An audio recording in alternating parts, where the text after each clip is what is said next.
हर खबर पर होगी आपकी पकड़।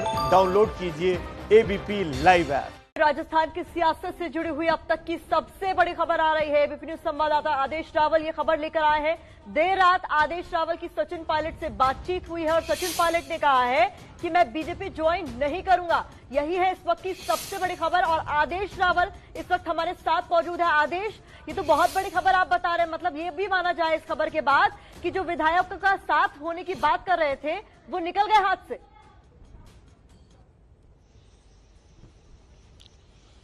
देखिए, कल इस बात को लेकर काफी चर्चा हुई कि आज भाजपा में शामिल हो सकते हैं सचिन पायलट। तो कल उन्होंने साफ कर दिया था देर रात को कि वो भाजपा में शामिल नहीं होंगे। हालांकि उनका प्लान बी क्या है इस पर कोई चर्चा नहीं हुई थी, ना कोई इसका जिक्र किया उन्होंने।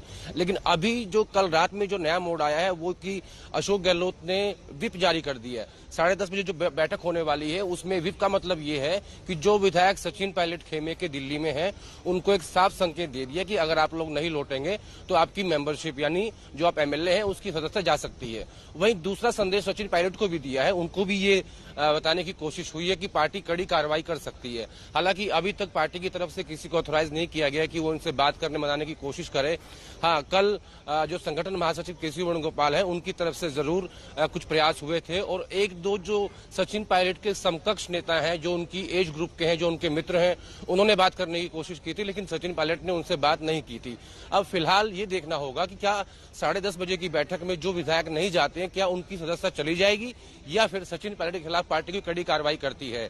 क्योंकि कल दिन भर सचिन पायलट दिल्ली में थे, परसों भी थे, लेकिन उनकी मुलाकात कोई ना ही सोनिया गांधी से हुई, कांग्रेस अध्यक्ष ना ही राहुल गांधी से हुई, यानी पार्टी भी कड़े रुख में है। और दूसरा, अशोक गहलोत भी इस वक्त हावी हैं, उनको लगता है कि मेरी सरकार जो है वो बच जाएगी। और सचिन पायलट के उनके बीच जो झगड़ा है ना विकास, जो 124A जो धारा लगाई गई है, जो एसओजी जिसकी पूछताछ करेगी, उस बात को लेकर सचिन की ज्यादा आपत्ति है कि वो आदेश आपके पास आएंगे। हम आपसे ये भी जानेंगे कि कल जब सचिन पायलट की ज्योतिरादित्य सिंधिया से मुलाकात हुई थी तो उस मुलाकात में क्या बात हुई, लेकिन उससे पहले अंकित गुप्ता के पास चलते हैं। अंकित हमारे साथ मानेसर के उस भारत ग्रैंड होटल से मौजूद हैं जो बीजेपी के लिए लकी होटल माना जाता है। कर्नाटक का ऑपरेशन भी वहीं से हुआ, मध्य प्रदेश का ऑपरेशन भी वहीं पर हुआ था, अब राजस्थान का ऑपरेशन भी यहीं से होने जा रहा है। अंकित, कितने विधायक हैं कांग्रेस के यहां पर और क्या अशोक गहलोत के कल रात व्हिप जारी करने के बाद कुछ वहां पर हलचल दिखाई दे रही है कि वो राजस्थान या जयपुर जाने की जुगत में हो? विकास, फिलहाल अगर हम आधिकारिक जानकारी की बात करें यहाँ पर कितने विधायक हैं वो आधिकारिक जानकारी सामने नहीं आ रही, लेकिन हलचल की जो आपने बात की वो निश्चित तौर पर यहाँ पर कैसे है वो मैं बताना चाहूंगा। यहाँ पर बड़ी संख्या में पुलिस की जो है यहाँ पर 2 पीसीआर वैन नजर आ रही है, उसके अलावा कुछ जवान नजर आ रहे हैं जो अमूमन इस तरह से यहाँ पर नहीं होते हैं। बैरिकेडिंग लगा दी गई है, देख सकते हैं कि पीछे भी जो पुलिस के जवान खड़े हुए हैं और किसी को अंदर जाने की अनुमति नहीं है।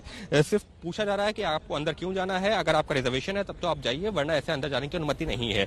तो ये निश्चित तौर पर दिखा रहा है कि यहाँ पर हलचल बनी हुई है। विधायकों की संख्या के बारे में अभी यहाँ पर कोई आधिकारिक तौर पर जानकारी नहीं मिल रही है, लेकिन जिस बात का आदेश ने भी जिक्र किया और अभी हम लोग भी लगातार अपने दर्शकों को बता रहे हैं कि अब जो है जो अशोक गहलोत कैंप है, या ये कहा जाए जो दिल्ली से जो सुरजेवाला गए हैं या फिर अविनाश पांडे गए हैं, ये लोग लगातार दावा कर रहे हैं कि 109 विधायकों का समर्थन वाली चिट्ठी है। लेकिन चिट्ठी का दावा किया जा रहा है, हकीकत क्या है ये जब जो 10:30 बजे जो ये विधायक दल की बैठक होगी उससे तस्वीर साफ होगी। और इस सब के बीच में ये जानकारी जरूर मिल रही है कि जैसा कि हमने यहाँ पर जो कुछ लोगों से बात की है कि करीबन 1 दर्जन के आसपास विधायक यहाँ पर मौजूद हैं, लेकिन ये आधिकारिक जानकारी नहीं है, मैं फिर से दोहरा रहा हूँ। और इस वजह से ही निगाहें टिकी हुई हैं यहाँ पर भी। और क्या यहाँ से अभी तक तो कोई विधायक निकले नहीं है, रात से लेकर के अभी तक। तो ऐसे में 10:30 बजे जो विधायक दल की बैठक होगी उसमें कितने विधायक मौजूद होंगे, इस वजह से वो बैठक और ज्यादा महत्वपूर्ण हो जाती है। जी अंकित, आप लगातार नजर बनाए रखिए। इन सब के बीच जयपुर से हमारे सहयोगी मनीष भी हमारे साथ जुड़ चुके हैं, क्योंकि आज 10:30 बजे जयपुर में मुख्यमंत्री आवास में एक बहुत ही महत्वपूर्ण बैठक होने वाली है। मुख्यमंत्री अशोक गहलोत अध्यक्षता करने वाले बैठक की। मनीष, कहा यह जा रहा है, खुद हमारे संवाददाता आदर्श ने बताया कि साफ तौर पर उनकी बात हो गई है सचिन पायलट से, वो कह रहे हैं कि मैं बीजेपी ज्वाइन नहीं करने वाला हूं। तो प्लान बी सचिन पायलट के पास हो सकता है। तो बड़ा सवाल यह है कि इतना जो माहौल बनाया जा रहा है वो क्यों बनाया जा रहा है? जी बिल्कुल, अगर सचिन पायलट ये कह रहे हैं कि वो बीजेपी नहीं जा रहे तो इसका मतलब ये है कि पूरा खेल खत्म हो चुका है। कोई प्लान बी फिलहाल सचिन पायलट के पास नहीं है। हमारे सूत्रों का कहना है कि मुख्यमंत्री अशोक गहलोत के पक्ष में जिन 109 विधायकों का दावा किया गया है वो यकीनन अशोक गहलोत के साथ हैं।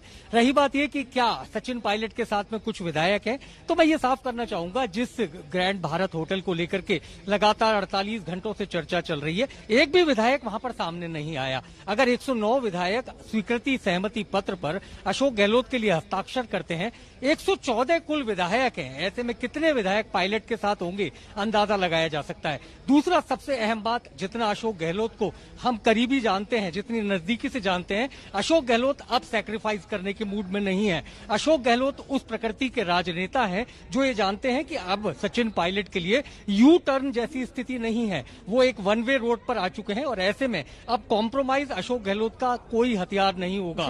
वो आक्रामक मुद्रा में है और आगे भी रहेंगे। 109 विधायक अगर उनके साथ हैं तो सचिन के राजनीतिक भविष्य का क्या होगा, ये एक बड़ा सवाल है।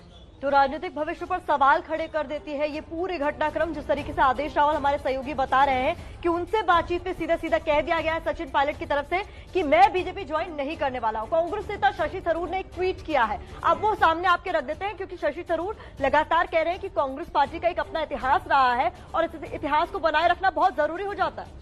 शशि थरूर ने क्या ट्वीट किया है वो हम आपको जल्द से बता देते हैं। देश की उदारवादी पार्टी की जरूरत है जो मध्यम मार्गी पेशेवरों की अगुवाई में चले। सीधे सीधे उन्होंने कहा है कि प्रोफेशनल लोगों की जरूरत है जो पार्टी को आगे बढ़ा सके। शशि थरूर कांग्रेस नेता, ये ट्वीट उन्होंने अंग्रेजी में लिखा है जिसका हिंदी अनुवाद हम आपको दिखा रहे हैं। अगली खबर का